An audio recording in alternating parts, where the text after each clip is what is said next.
How to add space between text in an Excel cell. Hi everyone, it's Sophia to assist you today. Without any delay, let's jump right in. First, open Excel and click on any cell you want. Then write is equals to left. If I want to select text from left or numbers from left, then bracket the column you want or the row you want. As you can see, I typed B2 and pressed on enter. Now spaced text is in here. Also, you have second method. Simply write is equals to left.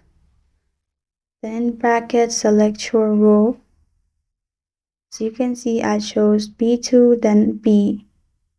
After that close bracket, then press on enter. If you have numbers and if there's space, you'll find space in here. That's how to add space between text in an Excel cell. Thank you for joining me today. If this video helps you out, please leave a like and subscribe for more.